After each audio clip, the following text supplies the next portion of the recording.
আছে ভালো, অর্থাৎ স্ত্রী যদি বলে দিল থেকে যে আমার সাহেব, আমার স্বামী ওনার মতো মানুষ হয় না, উনি আসলে একজন অমায়িক ভালো মানুষ, এই সার্টিফিকেট যদি বউয়ের কাছ থেকে নিতে পারেন তো আল্লাহর কাছেও আপনি ভালো। নিতে পারবেন সবাই? যায় বাসায় বউকে জিজ্ঞাসা করবেন যে হাদিসের ভাষ্য মতে তোমার সার্টিফিকেট ছাড়া আমি ভালো হওয়ার সুযোগ নাই, আসলে আমি মানুষটা কেমন বলো। যদি বউ হেসে দেয় পিক করে, তাহলে বুঝবেন যে কাহিনী ভিন্ন। বুঝতে পেরেছেন? যদি হেসে দেয় তাহলে বুঝতে হবে আলামত ভালো না। আজ আমাদের সমাজ থেকে শুধু বিদায় হয় নাই, এই আমলটার দুর্ভিক্ষ চলছে। আর এই একটি বিষয় না থাকার কারণে আমরা আজ মুসলমানরা ভালো মুসলমান হতে পারছি না। ভাইরা আমার, আমি প্রায় সময় বলার চেষ্টা করি, নামাজি মুসলমান পরিমাণে কম আছে, নামাজের ত্রুটি বিচ্যুতি আছে, তাও কিছু আছে। রোজাদার মুসলমান আছে, ভুল ত্রুটি সহকারে হলেও রোজা রাখে কম বেশি আমাদের দেশে মানুষ, সারা দুনিয়াতে। কিন্তু যেই জিনিসটার সবচেয়ে বেশি অভাব সেটা হলো এটি, আর সেটি হলো বান্দার সুন্দর আচরণ, আখলাক। এটা মিজানের পাল্লা সবচেয়ে বেশি ওয়েটফুল আমল হবে। নবী করিম সাল্লাল্লাহু আলাইহি ওয়াসাল্লাম বলেছেন, সূরা তিরমিজিতে এবং আবু দাউদে বর্ণিত হয়েছে, মা মিন শাইইন ইউদাউ ফিল মিজান, বান্দার আমল মিজানের পাল্লা যে উঠানো হবে এর মধ্যে সবচেয়ে ভারী আমল হবে আফকালু মিন হুসনিল খুলুক, বান্দার সুন্দর আচরণের চাইতে ভারী কোনো আমল আরেকটা হবে না। সবচেয়ে ওয়েটফুল আমল হবে সুন্দর আচরণ। ওই যে ঈমানকে, তাওহীদকে যদি সর্বোচ্চ সর্বাধিক ওয়েটফুল আমল বলি, তাহলে মাঝের গুলো ওয়েটফুল, কিন্তু এটা হলো সবচেয়ে বেশি, ঈমানের পর সবচেয়ে ওয়েটফুল আমল হলো বান্দার সুন্দর আচরণ। এই আচরণের আজ দুর্ভিক্ষ চলছে। নামাজি কালামে মানুষ, কিন্তু আচরণ ভালো নাই। ঠিক না বেঠিক? দাঁড়িয়ে আছে মুখে, কিন্তু আচরণ ভালো নাই। মাশাআল্লাহ উনি হক হালালি চলেন, কিন্তু মাশাআল্লাহ উনি অনেক গুনাহের কাজ করেন না, পাপের কাজ করেন না, মানুষটা ভালো, কিন্তু আচরণ খারাপ এবং আখলাক খারাপ। আখলাক খারাপ মানে আমরা অনেকে মনে করি যার ব্যবহার, মুখের যে আচার ব্যবহার এটাই শুধু না, এটা আর অনেক ব্যাপক বিষয়। একজন মানুষের ধৈর্য নাই, তাহলে তার আখলাকের ত্রুটি। একজন মানুষ বদমেজাজ, তাহলে তার আখলাকের ত্রুটি। একজন মানুষ অহংকার করে, তার আখলাকের ত্রুটি। একজন মানুষের মধ্যে বিনয়ের অভাব আছে, তার মানে আখলাকের ত্রুটি। একজন মানুষ অন্যকে তুচ্ছ তাচ্ছিল্য করে বেড়ায়, এটা তার আখলাকের ত্রুটি, আচরণগত ত্রুটি। একজন মানুষ তার মধ্যে আল্লাহর প্রতি ভরসা নাই, ছোটখাটো কিছুতে সে হতাশ হয়ে যায়, এটা তার আচরণগত ত্রুটি। আর মানুষের সাথে মানুষের যে অধিকার আছে সেটা আদায়ে যদি ত্রুটি থাকে, এটা তার আখলাকের ত্রুটি। আখলাকটাকে যে যত সুন্দর করবে তার দ্বারা কারোর কোনো অধিকার নষ্ট হবে না।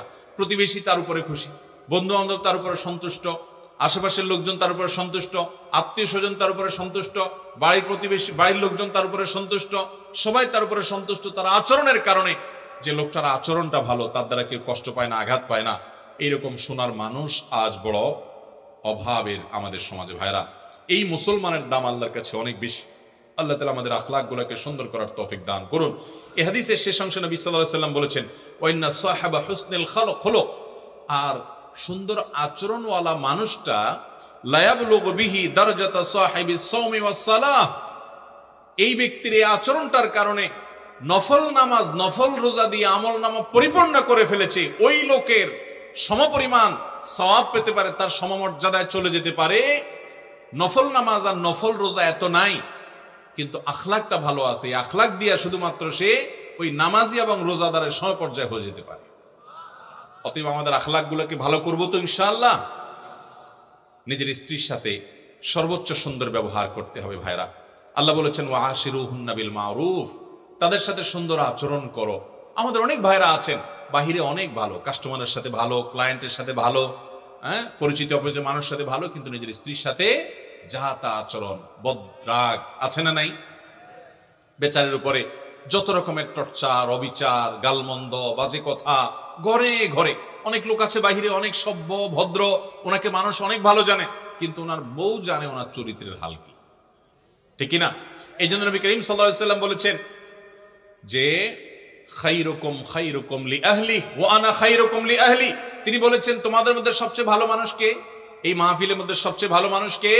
যে তার পরিবারের কাছে, কোন কোন হাদিস তিনি স্ত্রীকে নির্দিষ্ট করে বলে দিয়েছেন যে তার স্ত্রীর কাছে ভালো। অর্থাৎ স্ত্রী যদি বলে দিল থেকে যে আমার সাহেব, আমার স্বামী ওনার মতো মানুষ হয় না, উনি আসলে একজন অমায়িক ভালো মানুষ, এই সার্টিফিকেট যদি বউয়ের কাছ থেকে নিতে পারেন তো আল্লাহর কাছেও আপনি ভালো।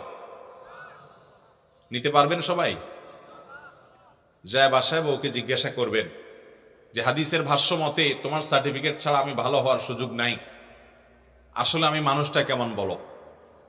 যদি বউ হেসে দেয় পিক করে, তাহলে বুঝবেন যে কাহিনী ভিন্ন। বুঝতে পেরেছেন? যদি হেসে দেয় তাহলে বুঝতে হবে আলামত ভালো না।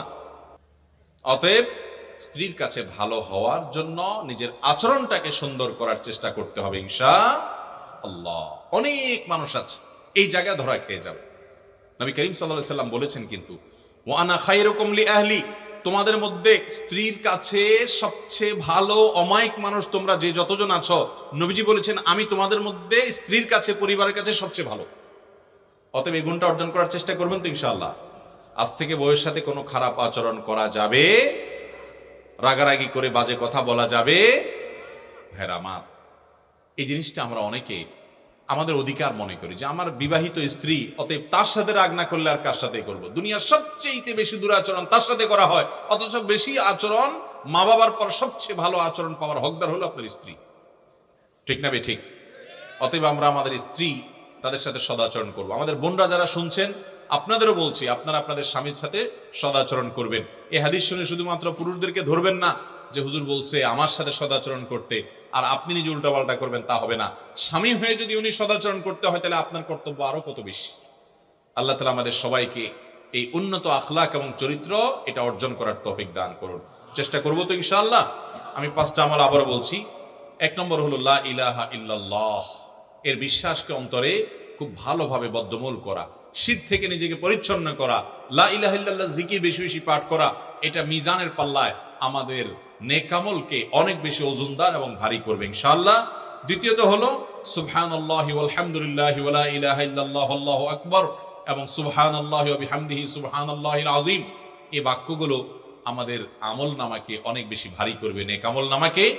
তৃতীয়ত হলো যদি আল্লাহ তাআলা কারোর সন্তানকে নিয়ে যান দুনিয়া থেকে, তাহলে তিনি যদি সবর করেন, ধৈর্য ধারণ করেন, এই আমলটার ওজন হবে অনেক বেশি।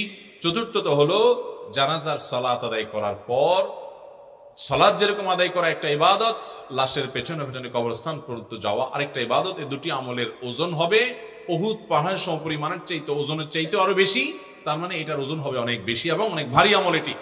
আর 5 নম্বর, ইমানের পর সবচেয়ে গুরুত্বপূর্ণ যেটি এই ক্ষেত্রে, অর্থাৎ ওজনদার আমলের ক্ষেত্রে, সেটি হলো ভাইয়েরা আমাদের আচরণগুলো। এই আচরণওয়ালা মানুষ, আখলাকওয়ালা মানুষ আজকাল পাওয়া যায় না। সব আমাদের আচরণগুলো থেকে দুর্গন্ধ ছড়ায়। আমাদের নবী করিম সাল্লাল্লাহু আলাইহি সাল্লাম এত সুন্দর আচরণকারী ছিলেন যে তার আচরণ দ্বারা কেউ কোনোদিন আঘাতপ্রাপ্ত হয় নাই, কেউ কোনোদিন কষ্ট পায় নাই, কারোর অধিকার কখনো নষ্ট করে নাই, কারোর প্রতি আঘাত কখনো, আক্রমণ কখনো করেন নাই, কোনোদিন কোনো গালমন্দ করেন নাই। অথচ আমরা অনেকে আছি সারা দিন গালমন্দের মধ্যেই থাকি। আছে না নাই ভাই? আল্লাহ আমাদের আখলাকগুলোকে সুন্দর করার তৌফিক দান করুন। সবাই চেষ্টা করবো তো ইনশাআল্লাহ। আখলাক সুন্দর করার জন্য যারা সুন্দর আচরণকারী ভদ্র মানুষ, তাদের সাথে বেশি বেশি উঠা বসা করবেন।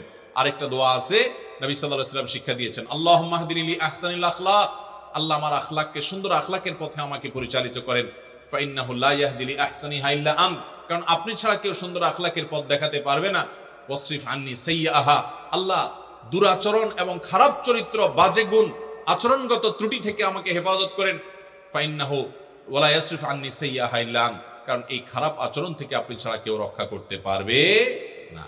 আল্লাহ রাব্বুল আলামিন কিয়ামতের ভয়াবহ দিনে আমাদেরকে বেশি থেকে বেশি নেক আমলগুলো বেশি বেশি করে এবং কোয়ালিটিফুল আমল করে আমাদের নেক আমলের পাল্লাকে ওজন করে নিয়ে দুনিয়া থেকে যাওয়ার তৌফিক দান করুন। আখিরাতে শেষ হাসি হাসবার তৌফিক আমাদের সকলকে দান করুন। এই মাহফিলে যেরকম সমবেত হয়েছি, জান্নাতুল ফেরদাউসের আঙ্গিনায় আরশে আজিমের মালিক আমাদের সবাইকে এরকম সমবেত হওয়ার, একত্র হওয়ার তৌফিক দান করুন।